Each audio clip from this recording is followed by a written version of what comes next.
بسم اللہ الرحمن الرحیم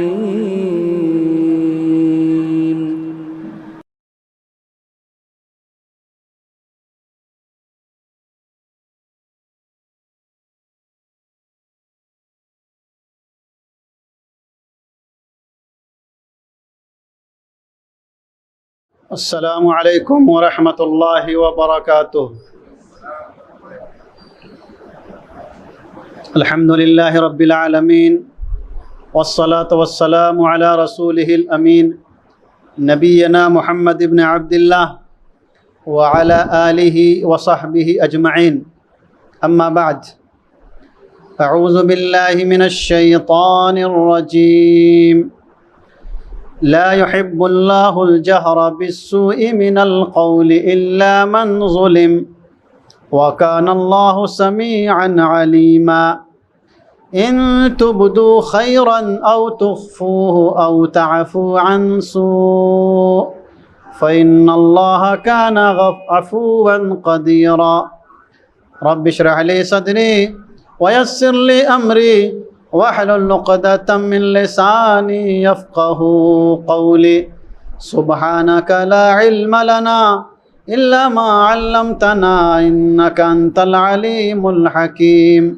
رب زدني علما نافعا، اللهم انفعني بما علمتني وعلمني ما ينفعني وارزقني علما ينفعني۔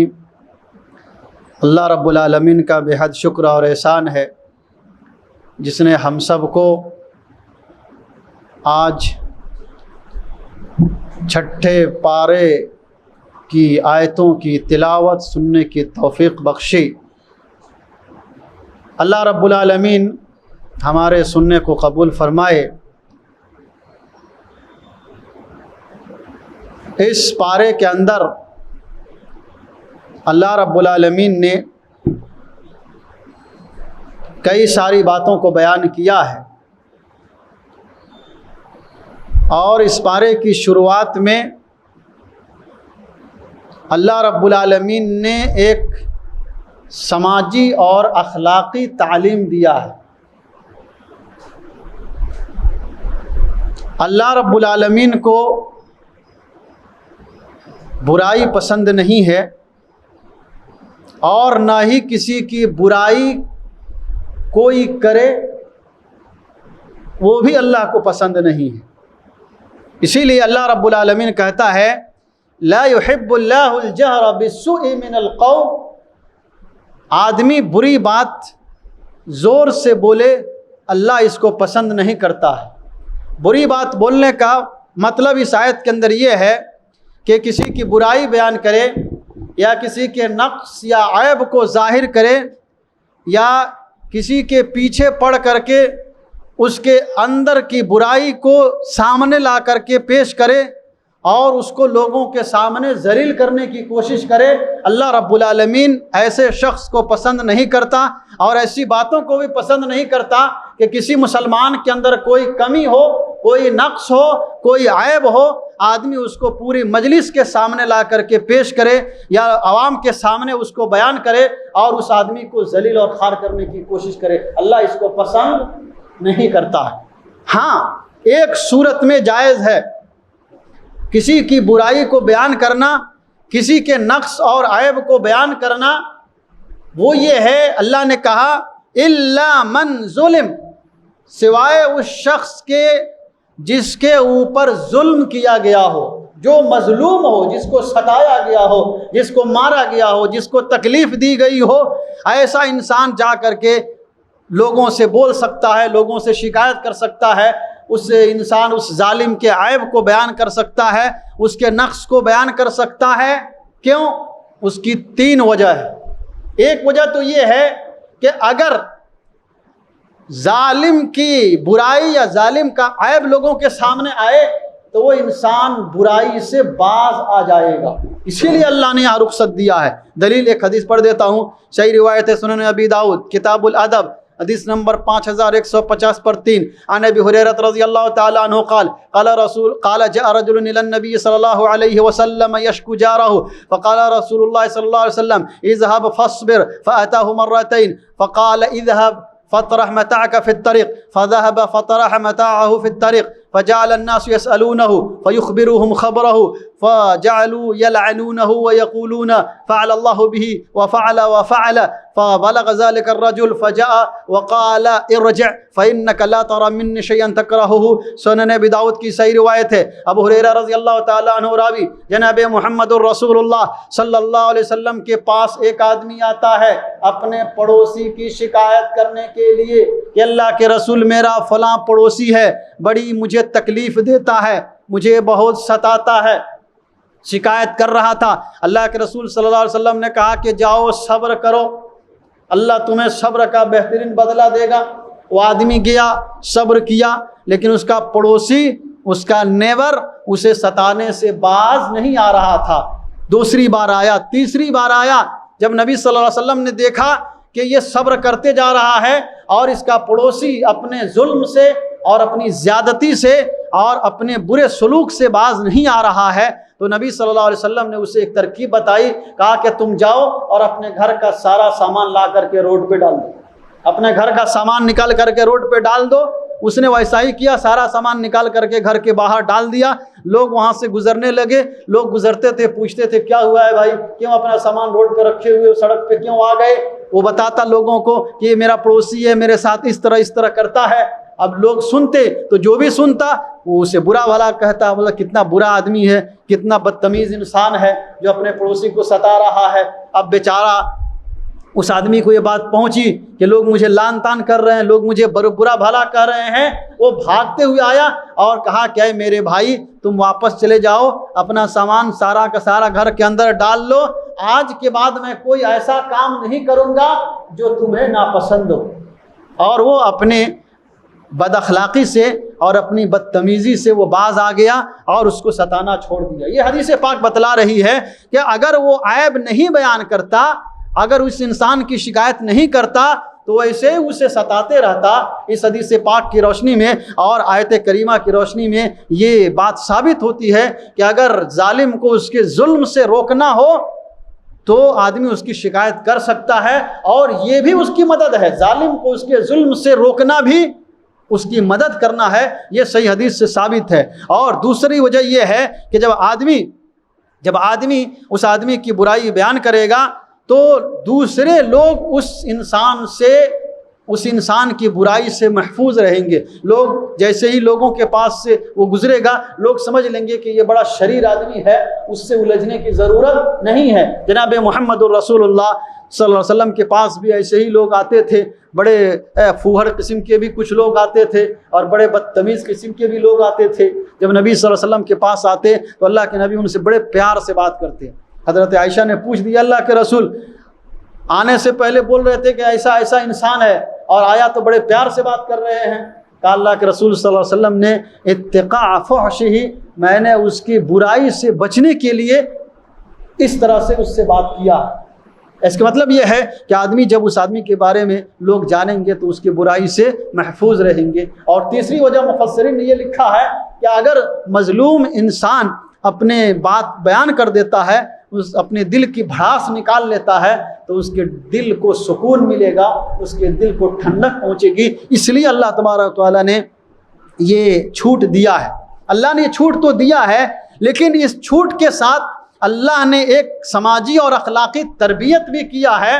اس کے آگے اللہ نے کہا ان تبدو خیرن، اگر تم اس کی بھلائی کو ظاہر کرو یا بھلائی کو چھپاؤ، او تعفو عن سوء، یا اگر کوئی برا کر رہا ہے تو اس کی برائی کو معاف کر دو، یہ زیادہ بہتر ہے۔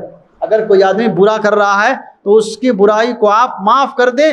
ان اللہ عفو قدیر، دیکھیے جس طرح سے اللہ رب العالمین بڑا قدرت والا ہے، طاقت والا ہے، اور اللہ طاقت اور قدرت کے باوجود بھی اپنے بندوں کو معاف کر دیتا ہے۔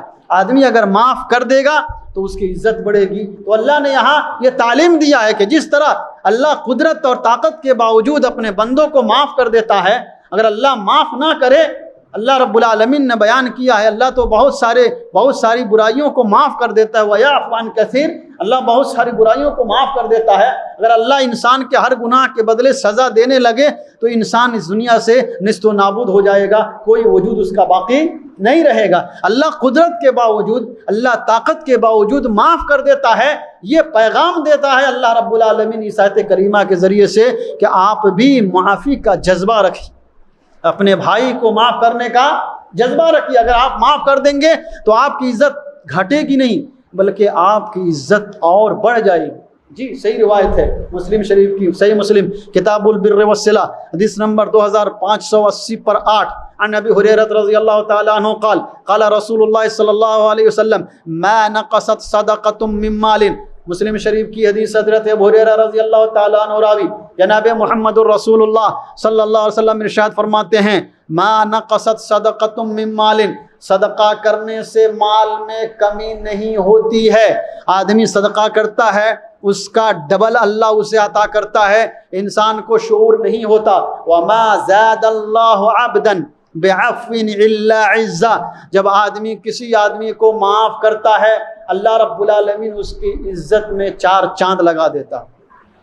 وما تواضع احد للہ الا رفعہ اللہ، اور جب آدمی تواضع اختیار کرتا ہے، خاکساری اختیار کرتا ہے، فخر نہیں کرتا، اپنے اندر عاجزی رکھتا ہے، بے بسی رکھتا ہے، لوگ بڑے دھڑلے سے فخر کرتے ہیں، اللہ نے بار بار منع کیا ہے، انسان کی کیا حیثیت ہے۔ اللہ کے رسول فرماتے ہیں کہ آدمی اگر تواضع اختیار کرے اور خود کو جھکا کر کے رکھے، رفعہ اللہ اس کے مقام کو بلند کرتا ہے۔ اگر آدمی اکڑ کر کے رہے تو لوگ اس کو بد اخلاق بولیں گے، برا بولیں گے، لیکن اگر وہی تواضع کے ساتھ، خاکساری کے ساتھ، عاجزی کے ساتھ، بے بسی کے ساتھ اگر وہ لوگوں کے ساتھ رہتا ہے تو لوگ اس کی تعریف کرتے ہیں۔ تو یہ حدیث پاک اور یہ آیت کریمہ بتلا رہی ہے کہ آدمی کو معاف کرنے کا جذبہ رکھنا چاہیے۔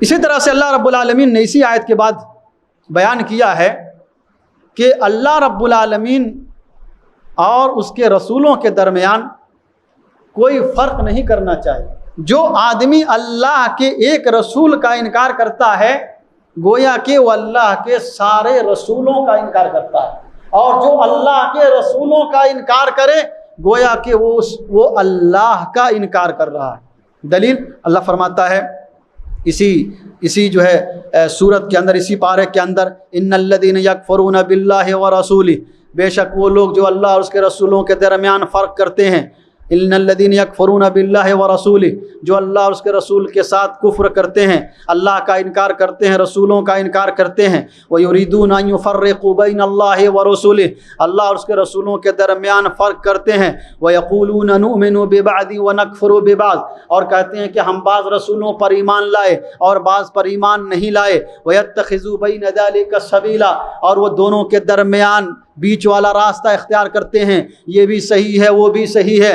اللہ کہتا ہے کہ یہ روشن خیالی اللہ کے ہاں نہیں چلتی ہے، آپ کو تمام رسولوں کو ماننا ہوگا، یا تمام رسولوں کا انکار کر دیجئے پھر کافر بن جائیے۔ اگر کوئی آدمی بعض رسولوں کو مانتا ہے، بعض رسولوں کا انکار کرتا ہے، وہ آدمی مومن نہیں رہ سکتا ہے۔ اللہ نے جتنے رسول بھیجے ہیں سارے رسولوں پر اجمالی طور پر ایمان لانا ضروری ہے۔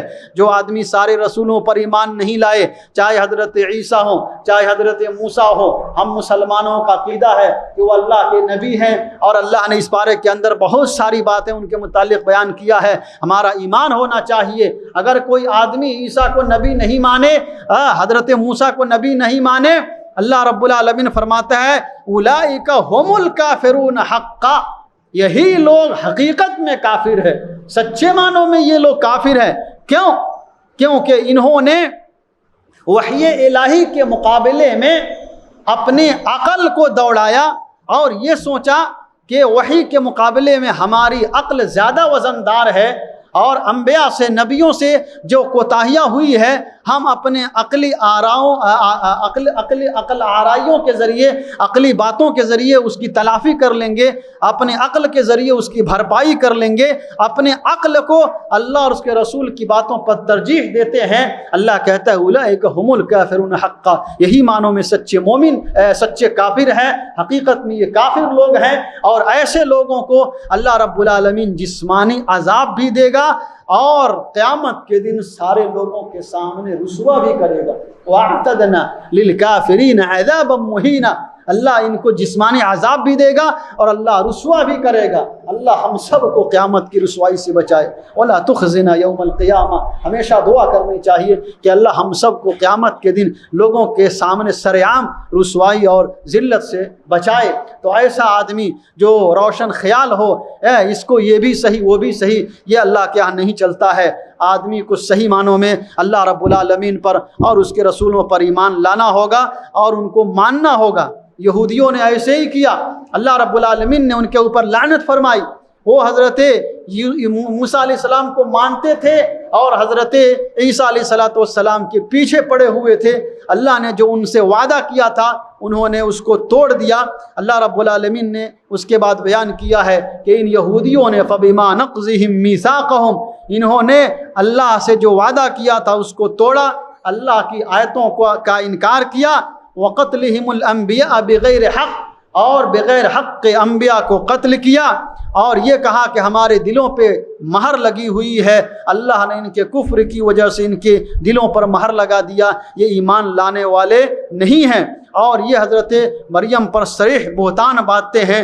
اس بہتان کے نتیجے میں اللہ رب العالمین نے ان کے اوپر لعنت فرمائی ہے۔ یہ نبی صلی اللہ علیہ وسلم کے زمانے کے یہودی ہیں جو یہ سمجھتے تھے، کہتے تھے قلوبنا غلف، ہمارے دل پہ مہر لگی ہوئی ہے۔ مطلب کیا ہے؟ وہ یہ سوچتے تھے کہ ہم خود عالم ہیں، ہمیں نصیحت کی ضرورت نہیں ہے، ہر انسان کو نصیحت کی ضرورت ہوتی ہے۔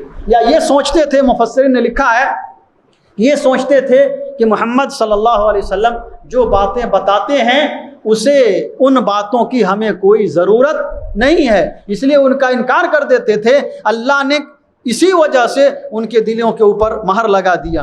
حضرت مریم علیہ السلام پہ انہوں نے بہتان باندھا، کہا کہ حضرت مفسرین نے لکھا ہے کہ بہتان یہ باندھا کہ حضرت زکریا علیہ السلام جو حضرت مریم کی کفالت کر رہے تھے ان سے ان کا غلط رشتہ بتایا، اللہ نے اس وجہ سے ان کے اوپر لعنت فرمائی ہے۔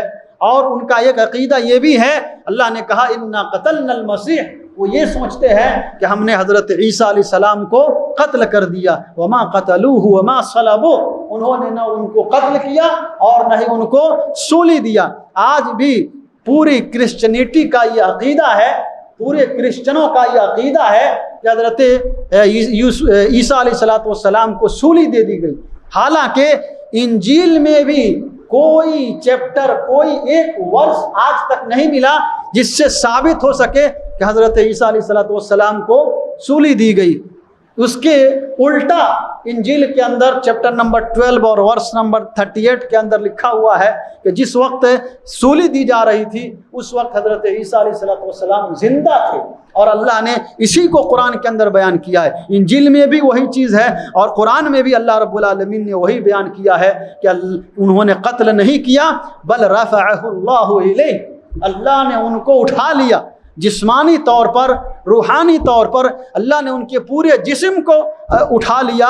اور پھر کل جب قیامت قریب آئے گا تو حضرت عیسیٰ علیہ السلام اتریں گے، عیسیٰ علیہ السلام نازل ہوں گے، اور یہ اہل کتاب جب وہ آئیں گے اور جناب محمد الرسول اللہ صلی اللہ علیہ وسلم کی شریعت کے مطابق حکومت کریں گے تو یہ اہل کتاب ان کی موت سے پہلے ایمان لائیں گے، ان کی موت سے پہلے سب کے سب سارے اہل کتاب ایمان لائیں گے۔ اس سے بھی ثابت ہوتا ہے کہ حضرت عیسیٰ علیہ السلام کی موت نہیں ہوئی ہے، اللہ نے ان کو زندہ اٹھایا ہے۔ اسی آیت کے آگے اللہ نے کہا وَإِنَّ مِنْ أَهْلِ الْكِتَابِ إِلَّا لَيُؤْمِنُنَّ بِهِ قَبْلَ مَوْتِهِ، ہر اہل کتاب، ہر عیسائی حضرت عیسیٰ علیہ السلام پر ان کی موت سے پہلے ایمان لائے گا، وَيَوْمَ الْقِيَامَةِ يَكُونُ عَلَيْهِمْ شَهِيدًا، اور کل قیامت کے دن حضرت عیسیٰ علیہ السلام ان کے اوپر گواہ ہوں گے۔ تو کیسے ایمان لائیں گے؟ جب حضرت عیسیٰ علیہ السلام اتریں گے۔ دلیل، اس کی دلیل صحیح بخاری کی حدیث ہے، صحیح بخاری کتاب و احادیث الانبیاء، حدیث نمبر 3848، عن ابی ہریرہ رضی اللہ تعالی عنہ قال قال رسول اللہ صلی اللہ علیہ وسلم والذی نفسی بیدہ لا یوشکن ان ینزل فیکم ابن مریم حکما عدلا فيكسر الصليب ويقتل الخنازير ويدع الجزية ويفيز المال حتى لا يقبله أحد وحتى تكون السجدة الواحدة خيرا من الدنيا وما فيها۔ صحیح بخاری کتاب و حدیث الانبیاء کی روایت ہے، 3448 نمبر کی حدیث۔ ابو ہریرہ رضی اللہ تعالیٰ عنہ راوی جناب محمد رسول اللہ صلی اللہ علیہ وسلم ارشاد فرماتے ہیں، والذی نفسی بیدہ، اس ذات کی قسم جس کے ہاتھ میں میری جان ہے، لیوشکن اللہ ان ینزل فیکم ابن مریم، یقیناً عیسیٰ ابن مریم، حضرت عیسیٰ علیہ السلام تمہارے درمیان اتریں گے، حکمن، حاکم بن کر، عدلن، عادل بن کر کے۔ جب وہ آئیں گے تو پوری دنیا کے اندر عدل قائم ہوگا۔ یکسر الصلیب، یہ جو صلیب لٹکایا جاتا ہے، چاہے ان کا صلیب جو بنایا گیا ہے یا کراس کا جو نشان پہنا جاتا ہے، ان سب کو توڑ ڈالیں گے۔ وَيَقْتُلُ الْخَنَازِيرَ، خنزیروں کو قتل کر دیں گے، خنزیروں کو مار ڈالیں گے۔ انجیل اور عیسائیوں کے یہاں بھی خنزیر کھانا جائز نہیں ہے، لیکن افسوس کی بات ہے کہ یہ عیسائی انجیل پر بھی عمل نہیں کرتے ہیں۔ عیسیٰ علیہ السلام آئیں گے، خنزیروں کو قتل کریں گے، سارے کے سارے لوگ مسلمان ہوں گے، جو ایمان والے ہوں گے وہ ان کے اوپر ایمان لائیں گے اور ان کی بات تسلیم کریں گے، حضرت شریعت محمدیہ کے مطابق وہ عمل کریں گے، سارے لوگ ان کی تابعداری کریں گے، اور اتنا مال ہو جائے گا کہ اس مال کو کوئی لینے والا نہیں ہوگا، اور سجدہ اور عبادت اتنی مشکل ہو جائے گی کہ اللہ کے رسول فرماتے ہیں کہ ایک سجدہ دنیا اور دنیا کی ساری چیزوں سے بہتر ہوگا۔ اللہ اکبر۔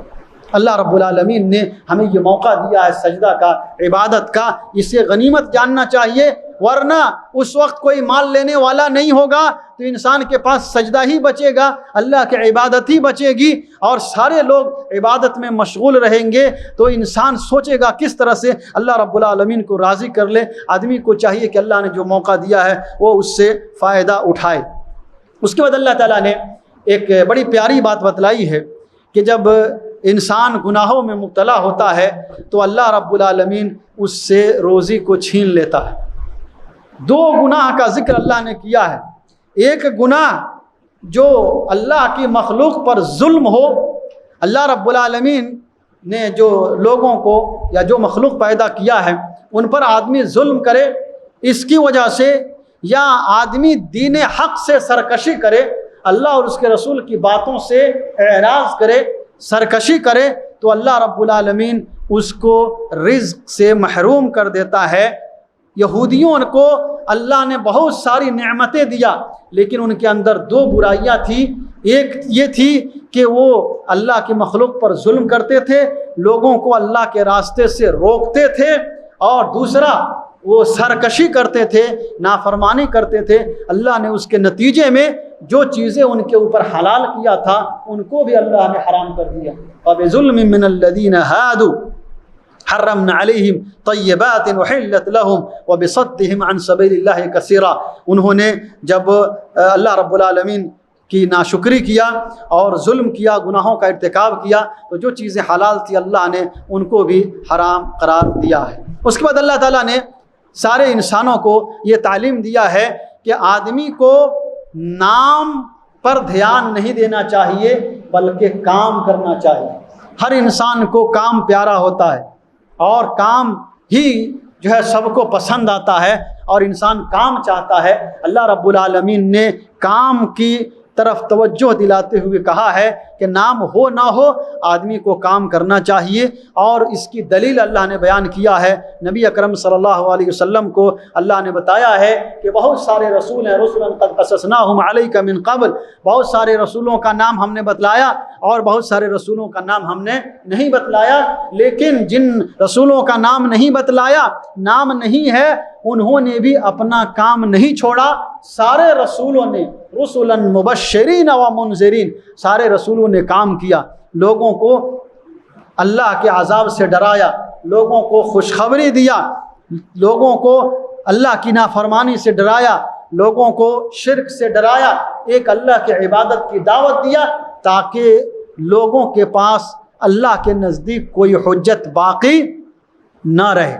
اس لیے آدمی کو چاہیے کہ وہ دنیا کے اندر کام کرے، کیونکہ دنیا کی زندگی یہ مختصر سی زندگی ہے۔ اس دنیا کی زندگی کے بعد، اس مختصر سی زندگی کے بعد یا تو ابدی نعمت ملے گی، ابدی راحت ملے گی، یا ابدی اور ہمیشہ کا عذاب ملے گا۔ اس لیے اللہ رب العالمین نے ہماری ہدایت اور رہنمائی کے لیے دو بنیادی چیزوں کو اس دنیا کے اندر نازل فرمایا۔ ایک اللہ نے اللہ کی کتاب کو نازل، اپنی کتاب کو نازل کیا، اور دوسرا اللہ نے پیغمبروں کو بھیجا تاکہ ہم جو بھٹکے ہوئے ہیں ہم کو سیدھا راستہ مل جائے۔ اس لیے آدمی کو چاہیے کہ وہ اللہ کی کتاب سے فائدہ اٹھائے، اور اللہ کے رسول صلی اللہ علیہ وسلم نے جو باتیں بتائی ہے اس پہ عمل کرنے کی کوشش کرے، جو کہا ہے اس پہ عمل کرے، اپنی طرف سے کچھ نہ بڑھائے۔ بہت سے لوگ ہوتے ہیں جو حد سے تجاوز کر جاتے ہیں اور ان کے اوپر تقوی کا بھوت سوار ہو جاتا ہے، بلکہ میں کہتا ہوں کہ ان کے تقوی کو لقوہ مار دیتا ہے، اور وہ حد سے زیادہ ہر بات میں ایکسس کرنے کا سوچتے ہیں۔ ایسی چیزیں اللہ کو پسند نہیں ہے۔ اللہ کو پسند یہ ہے کہ جتنا اللہ نے کہا ہے اتنا کریے، جتنا جناب محمد رسول اللہ صلی اللہ علیہ وسلم نے کہا ہے اتنا کیجیے۔ اگر آدمی اس سے آگے بڑھتا ہے تو بھی نقصان ہے، اس سے کم کرتا ہے تو بھی نقصان ہے۔ اہل کتاب نے یہی کیا، یہودیوں اور نصرانیوں نے یہی کیا۔ انہوں نے جو ان کے نبی نے بتایا تھا، انہوں نے اس سے یا تو اس سے آگے بڑھ گئے یا پھر انہوں نے اس سے کمی کر دیا۔ اللہ نے ان کا ذکر کرتے ہوئے کہا یا اہل الکتاب لا تغلوا فی دینکم، اے کتاب والو تم دین کے اندر غلو مت کرو۔ کیوں؟ اس لیے کہ دین میں غلو، دین میں حد سے تجاوز کرنا، بہت اپنے آپ کو متقی بنانے کے لیے، نیک بنانے کے لیے اللہ اس کے رسول اللہ کے رسول صلی اللہ علیہ وسلم سے بھی زیادہ کوئی متقی ہو سکتا؟ صحابہ کرام سے بھی زیادہ کوئی متقی ہو سکتا؟ پھر کیا ان کا عمل ہمارے لیے کافی نہیں ہے؟ دنیا کے اندر جتنے بھی شرک اور بدعات پائے جاتے ہیں یہ سب غلو کا نتیجہ ہے۔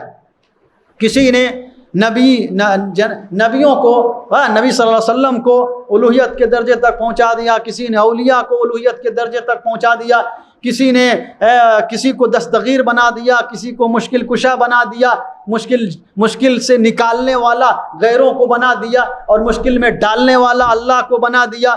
کسی نے نبی صلی اللہ علیہ وسلم کو حد سے آگے بڑھا دیا، کسی نے امام کو معصوم عن الخطا بنا دیا، کوئی تصور شیخ لے کر کے بیٹھا ہے۔ یہ سب غلو کا نتیجہ ہے۔ اور عیسائیوں کے اندر بھی جو حضرت عیسیٰ علیہ السلام کی جو پوجا کی جاتی ہے یہ ان کے غلو کا نتیجہ ہے، اور اللہ نے ان کو غلو سے منع کیا۔ نبی صلی اللہ علیہ وسلم نے بھی غلو سے منع کیا ہے۔ نسائی کی صحیح روایت ہے 3050 پہ 7 نمبر کی حدیث، ایاکم والغلو، غلو سے بچو، فإنما أهلك من كان قبلكم الغلو في الدين، اس لیے کہ تم سے پہلے بہت سارے لوگ اس لیے ہلاک ہو گئے کہ انہوں نے دین کے اندر غلو کیا، حد سے تجاوز کیا۔ عیسائیوں نے حد سے تجاوز کیا، حضرت عیسیٰ علیہ السلام کو اللہ کے درجے تک پہنچا دیا۔ یہودیوں نے تجاوز کیا، انہوں نے حضرت عزیر کو اللہ کا بیٹا بنا دیا۔ اللہ رب العالمین نے کہا کہ یہ غلو فی الدین اسلام کے اندر جائز نہیں ہے، یہ غلو فی الدین اللہ کو پسند نہیں ہے۔ اللہ نے کہا لا تقولوا علی اللہ الا الحق، اللہ پر صرف حق بات کہو، اللہ پر جھوٹی بات مت باندھو۔ انما المسیح عیسیٰ ابن مریم، عیسیٰ ابن مریم، عیسیٰ یہ ابن مریم ہے۔ 4 باتیں حضرت عیسیٰ علیہ السلام کے بارے میں اللہ نے بتائی، یہ اللہ نہیں ہے۔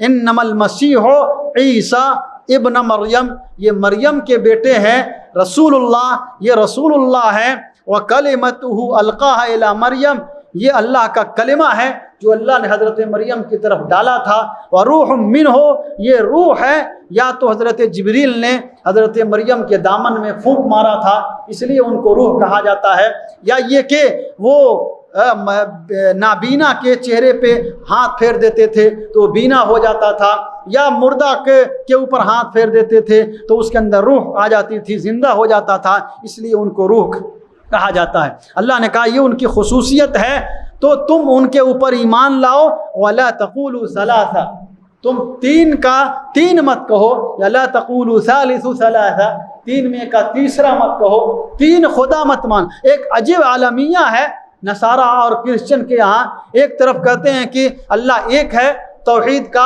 ان کے یہاں ثبوت بھی ملتا ہے، اور دوسری طرف تثلیث کا بھی عقیدہ ہے، یعنی ایک بھی ہے اور تین بھی ہے، یعنی ایک بھی مانتے ہیں اور پھر تین کا بھی عقیدہ ہے کہ اللہ ہے، عیسیٰ ہے اور مریم ہے، یہ تینوں مل کر کے ایک ساتھ یہ معبود بنے ہیں۔ اللہ رب العالمین نے ان آیتوں کے اندر اس کی تردید کیا ہے، اور اللہ نے کہا ہے کہ کہیں بھی انجیل اٹھا کر کے دیکھ لیجئے، قرآن اٹھا کر کے دیکھ لیجئے، کہیں بھی آپ کو نہیں ملے گا کہ حضرت عیسیٰ علیہ السلام نے لوگوں سے کہا ہو کہ تم میری عبادت کرو، پورے انجیل کے اندر۔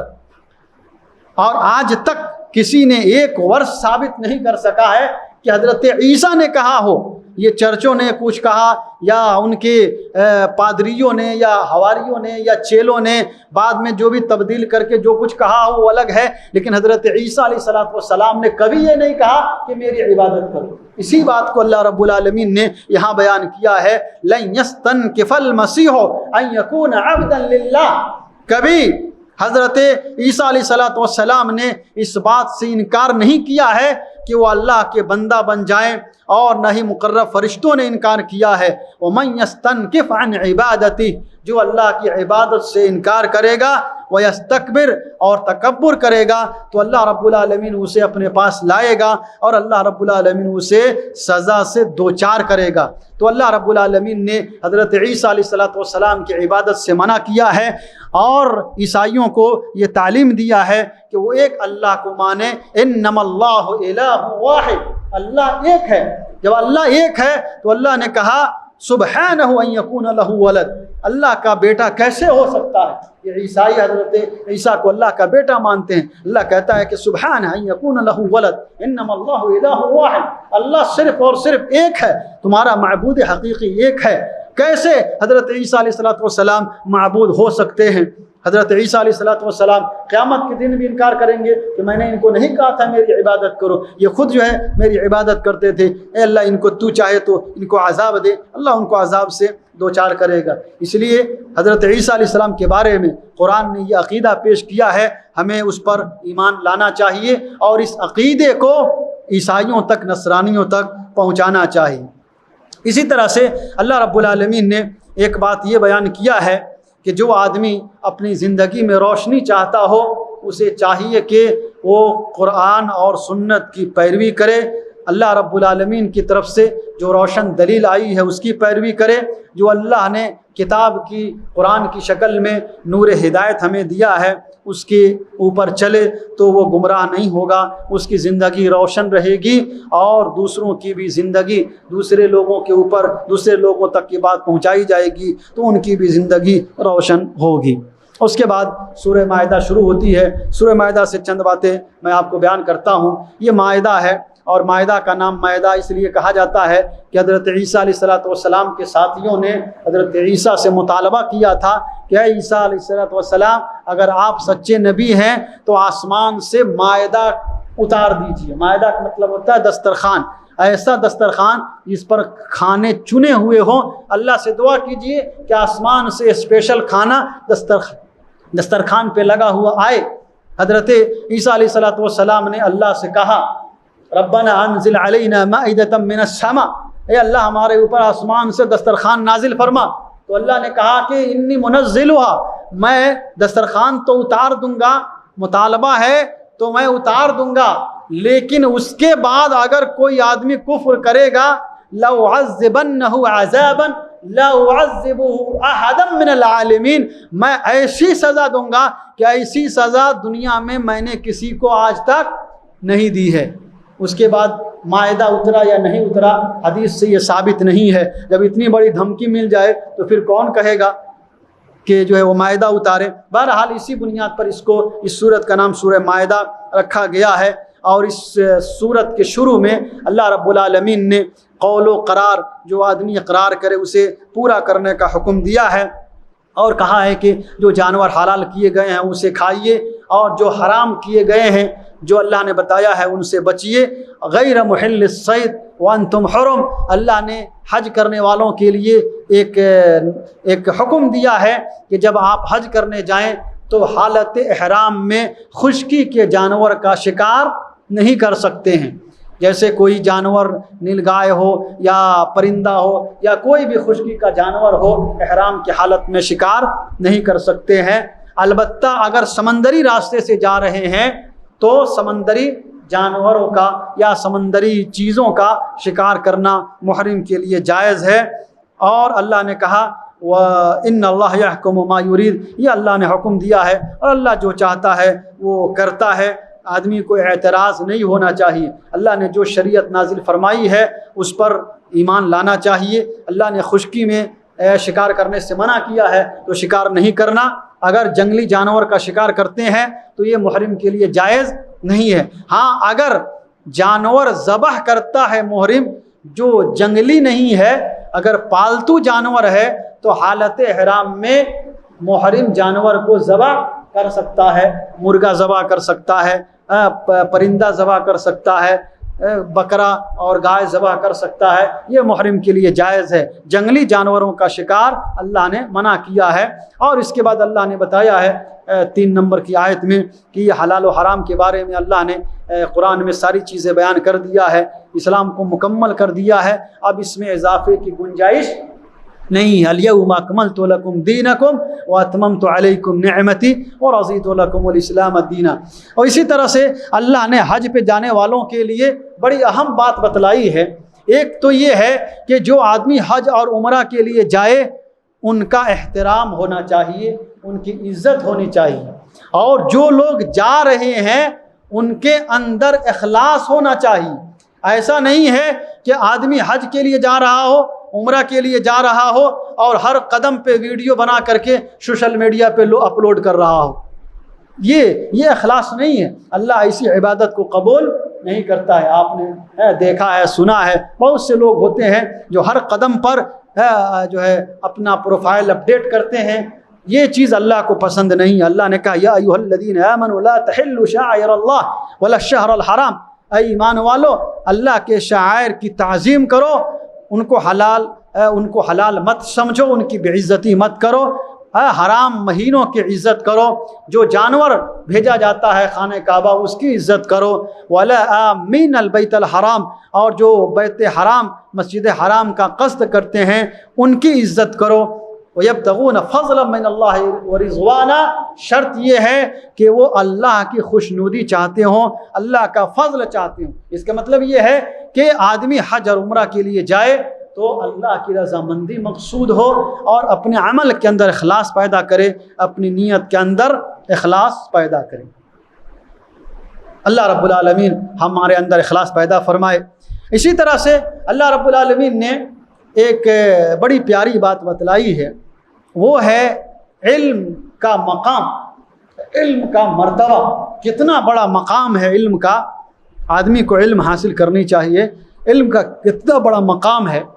آپ اندازہ لگا سکتے ہیں اس بات سے کہ ایک جانور جس کو ہم نجس العین سمجھتے ہیں، اور وہ نجس العین ہے، ایک دم ناپاک ہے، جو اگر برتن میں منہ ڈال دے تو جناب محمد رسول اللہ صلی اللہ علیہ وسلم نے اسے 7 مرتبہ پانی سے دھونے کا حکم دیا ہے، اور 8ویں مرتبہ، پہلی یا آخری مرتبہ مٹی سے دھونے کا حکم دیا ہے۔ وہ جانور کتا ہے۔ اگر کتا کو بھی تعلیم دے دی جائے تو وہ کتا جس کے منہ ڈالنے پر اتنی سختی کے ساتھ برتن دھونے کا حکم دیا گیا ہے، اب وہ دانت سے پکڑ کر بھی جانور کو لاتا ہے تو اس جانور کا کھانا حلال ہو جاتا ہے۔ اللہ اکبر۔ اللہ نے کہا وَيَسْأَلُونَكَ مَاذَا أُحِلَّ لَهُمْ، یہ سوال کرتے ہیں کہ ان کے لیے کیا حلال کیا گیا۔ قُلْ أُحِلَّ لَكُمُ الطَّيِّبَاتُ، اے نبی جناب محمد الرسول اللہ صلی اللہ علیہ وسلم کہہ دیجئے کہ ان کے لیے حلال چیزیں، ان کے لیے پاک چیزیں حلال کی گئی ہے۔ وَمَا عَلَّمْتُم مِّنَ الْجَوَارِحِ مُكَلِّبِينَ تُعَلِّمُوهُنَّ مِمَّا عَلَّمَكُمُ اللَّهُ، اور وہ کتے جن کو آپ ٹرینڈ کرتے ہیں، جن کو آپ سکھاتے ہیں، ان کو آپ چھوڑتے ہیں شکار کے لیے۔ فَكُلُوا مِمَّا أَمْسَكْنَ عَلَيْكُمْ، اگر وہ دانت سے پکڑ کے بھی لاتا ہے تو اس کا کھانا جائز ہے۔ وہ پکڑ کر کے لائے اور زندہ ہے تو آدمی اس پر اللہ کا نام لے اور اس کو ذبح کر دے۔ وَاذْكُرُوا اسْمَ اللَّهِ عَلَيْهِ وَاتَّقُوا اللَّهَ، آدمی اللہ کا نام لے اور اس پر اس کو ذبح کر دے تو اس کا کھانا بھی حلال ہو جاتا ہے۔ اللہ اکبر، کتنی بڑی برکت ہے۔ ایک کتا کو اگر تعلیم مل جائے تو وہ سارے کتوں سے افضل ہو جاتا ہے۔ اگر کوئی آدمی دنیاوی علم، اگر وہ عصری تعلیم حاصل کر لیتا ہے، ماڈرن ایجوکیشن، انگلش میڈیم سے وہ تعلیم حاصل کر لیتا ہے تو وہ دوسرے ان پڑھ لوگوں سے افضل ہو جاتا ہے۔ اور اگر کوئی آدمی دینی تعلیم حاصل کرتا ہے تو عصری تعلیم والوں سے افضل ہو جاتا ہے۔ اور اگر آدمی دینی تعلیم کے ساتھ اس کے اندر عمل بھی ہو تو وہ دنیا میں سارے لوگوں سے افضل ہو جاتا ہے۔ اس لیے آدمی کو علم حاصل کرنا چاہیے، جہاں سے بھی ملے آدمی کو علم حاصل کرنا چاہیے۔ اسی طرح سے اللہ رب العالمین نے ایک بڑی پیاری بات بتلائی ہے، وہ ہے اہل کتاب کی عورتوں سے شادی کا حکم۔ اہل کتاب کا کھانا، ان کا ذبیحہ کا کیا حکم ہے، اور ان کی عورتوں سے شادی کا کیا حکم ہے۔ اللہ رب العالمین نے کہا الیوم احل لکم الطیبات وطعام الذین اوتوا الکتاب، آج تمہارے لیے پاک چیزیں حلال کی گئی اور اہل کتاب کا کھانا تمہارے لیے حلال کیا گیا۔ عبداللہ بن عباس رضی اللہ عنہ کھانا سے مراد کہتے ہیں کہ یہ عیسائیوں کا ذبیحہ ہے۔ اگر کوئی عیسائی ذبح کرتا ہے تو اس کا کھانا جائز ہے، اس کا ذبح کیا ہوا جائز ہے، اس کو آدمی کھا سکتا ہے۔ اور کہا والمحصنات من المؤمنات والمحصنات من الذين اوتوا الكتاب من قبلكم، اسی طرح سے مومنہ پاک دامن عورتیں اور اہل کتاب کی پاک دامن عورتیں تمہارے لیے حلال کی گئی ہیں۔ دو شرط بتایا ہے۔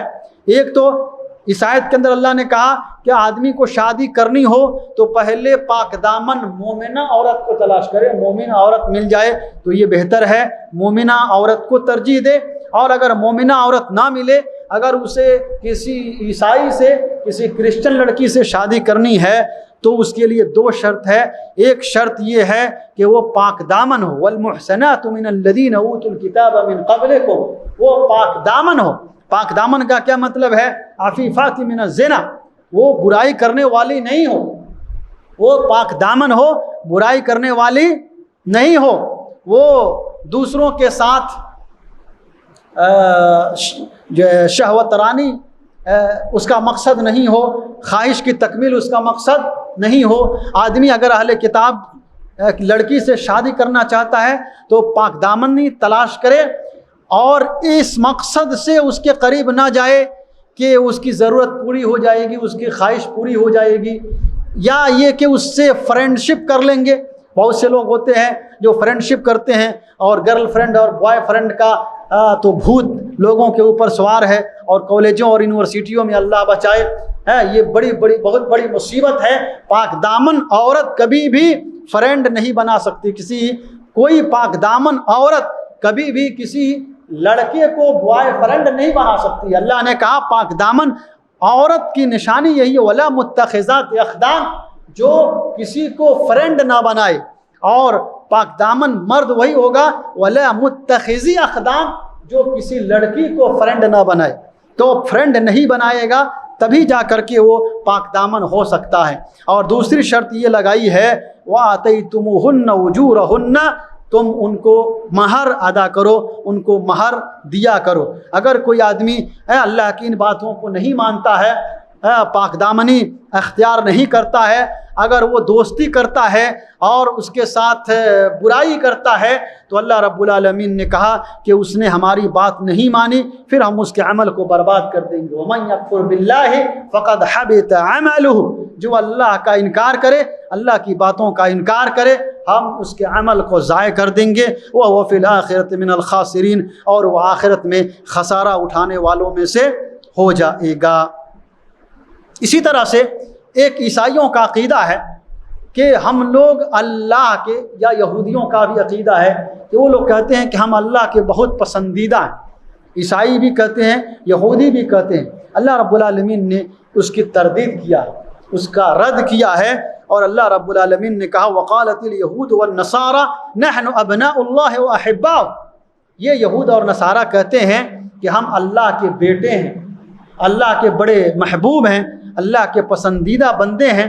اے نبی جناب محمد رسول اللہ صلی اللہ علیہ وسلم کہہ دیجئے فَلِمَ يُعَذِّبُكُمْ بِذُنُوبِكُمْ، تو اللہ پھر تمہارے گناہوں کی وجہ سے تمہیں سزا کیوں دیتا ہے؟ اگر محبوب ہیں تو پھر یہ اپنے حبیب کی نافرمانی کیوں کرتے ہیں؟ اگر اللہ کے نزدیک یہ لوگ محبوب ہیں تو پھر یہ اللہ کی نافرمانی کیوں کرتے ہیں؟ اور اگر محبوب ہیں تو پھر اللہ رب العالمین انہیں سزا کیوں دیتا ہے؟ اس کا مطلب ہے کہ یہ صرف زبانی جمع خرچ ہے۔ اللہ کے نزدیک محبوب وہی ہوتا ہے جس کے اندر تقوی ہو، جس کے اندر اللہ کا ڈر ہو، جو اللہ کی رضا کے لیے کوئی کام کرے اللہ رب العالمین اس کو پسند کرتا ہے، اور اسی کے عمل کو اللہ قبول کرتا ہے جس کے اندر تقوی ہو، جس کے اندر اخلاص ہو۔ آپ نے آیت سنی، حضرت آدم علیہ السلام کے بیٹوں کا واقعہ سنا۔ اللہ نے ان حضرت آدم کے ایک بیٹے کی قربانی قبول نہیں کیا، اس کا سبب کیا بتلایا؟ انما يتقبل اللہ من المتقین، اللہ تعالیٰ متقیوں سے قربانی کو قبول کرتا، متقیوں کی عبادت کو قبول کرتا، جن کے اندر اخلاص ہو ان کو قبول کرتا۔ لیکن جو ہے قابل بڑا قابل تھا، اس نے حسد میں آ کر کے اپنے بھائی کو مار دیا، دنیا میں بھی ذلیل ہوا، اس کو اتنا بھی شعور نہیں ہوا کہ اپنے بھائی کی لاش کو کیسے چھپا سکے۔ اور قیامت تک سب سے بڑی یعنی کہیں گے کہ سب سے بڑی بدنصیبی یہ ہے کہ قیامت تک دنیا کے اندر جو بھی قتل کیا جائے گا، اللہ کے رسول فرماتے ہیں صحیح روایت مسلم شریف کی، لم تقتل نفس الا كان على ابن آدم الاول کفل منها کفل من دمها، اس دنیا میں جو بھی مرڈر ہوگا اس مرڈر کے گناہ کا ایک حصہ آدم علیہ السلام کے اس بیٹے کو پہنچے گا، کیونکہ اسی نے اول من سن القتل، اسی نے اس دنیا کے اندر سب سے پہلے قتل کو رائج کیا۔ تو کوئی آدمی اگر گناہ کا کام شروع کرتا ہے تو جتنے لوگ بھی اس کے اوپر عمل کریں گے ان سب کا گناہ ان کو ملے گا۔ تو اللہ نے جو ہے اس کی قربانی نہیں قبول کیا، اس کا دل صاف نہیں تھا، قربانی قبول نہیں کیا تو اس نے مرڈر کر دیا۔ اللہ رب العالمین نے اس کے بعد مرڈر کو اہل کتاب کے اوپر حرام قرار دیا، اور پوری انسانیت کے لیے اسلام ہی ہے۔ اتنی بڑی تعلیم دنیا کے کسی بھی کتاب کے اندر نہیں ملے گی جو اس آیت کے بعد اللہ رب العالمین نے بیان کیا، من اجل ذالک کتبنا علی بنی اسرائیل ان من قتل نفسا بغیر نفس فکانما قتل الناس جميعا۔ اللہ نے کہا کہ یہ قتل جو رائج ہوا، قتل اللہ کے یہاں اتنا بڑا گناہ ہے اور اتنی بڑی بری چیز ہے کہ اگر کوئی آدمی ایک آدمی کو قتل کرتا ہے تو اللہ رب العالمین کہتا ہے کہ گویا کہ اس نے پوری انسانیت کو قتل کر دیا۔ اب بتائیے جو لوگ خودکش بم لگا کر کے مر جاتے ہیں، لوگوں کو لے کر کے مر جاتے ہیں، وہ کتنا بڑا غلط کام کر رہے ہیں اور کتنا بڑا گناہ کا کام کر رہے ہیں۔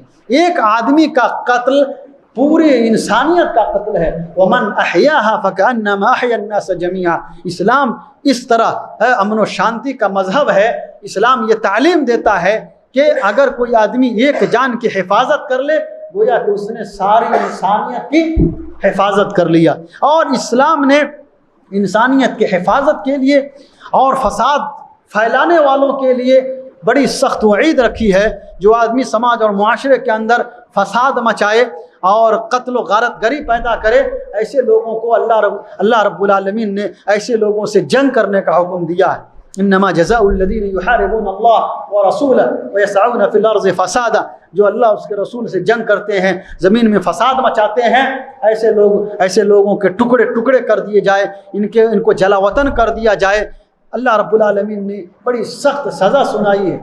تو اسلام جو ہے یہ قتل کی اجازت نہیں دیتا، لوگوں کی جان کی حفاظت کی اللہ رب العالمین اجازت دیتا ہے، جان کی حفاظت کا حکم دیتا ہے۔ آدمی کو جان کی حفاظت کرنی چاہیے، اللہ کے لیے تقوی اختیار کرنا چاہیے، اور شرک تو ایک دم نہیں کرنا چاہیے۔ عیسائیوں کو بھی اللہ نے یہی کہا تھا، عیسائیوں کو بھی حضرت عیسیٰ علیہ السلام اور ان کے ماننے والوں کو اللہ رب العالمین نے یہی کہا تھا کہ حضرت عیسیٰ علیہ السلام نے بھی اپنے قوم کے لوگوں سے یہی کہا تھا، وقال المسیح یا بنی اسرائیل اعبدوا اللہ، اے بنی اسرائیل تم صرف اور صرف اللہ کی عبادت کرو، کیوں؟ انہ من یشرک باللہ فقد حرم اللہ علیہ الجنہ، جو آدمی شرک کرتا ہے اللہ اس کے اوپر جنت کو حرام کر دیتا ہے، وَمَأْوَاهُ النَّارُ، اور اس کا ٹھکانہ جہنم ہے، وَمَا لِلظَّالِمِينَ مِنْ أَنصَارٍ، اور ایسے ظالموں کا کوئی مددگار نہیں ہوگا۔ آدمی جب کل قیامت کے دن جائے گا تو لوگوں کی 5 قسمیں ہوں گی، 5 قسمیں ہوں گی لوگوں کی، جو جنت میں جانے والے ہوں گے اور جہنم میں جانے والے ہوں گے۔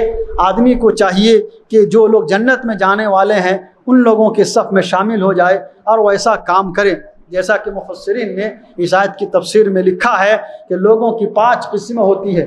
کچھ لوگ وہ ہوتے ہیں جن کے گناہ زیادہ ہوتے ہیں اور ان کے پاس نیکیاں نہیں ہوتی ہے، وہ جہنمی ہوں گے۔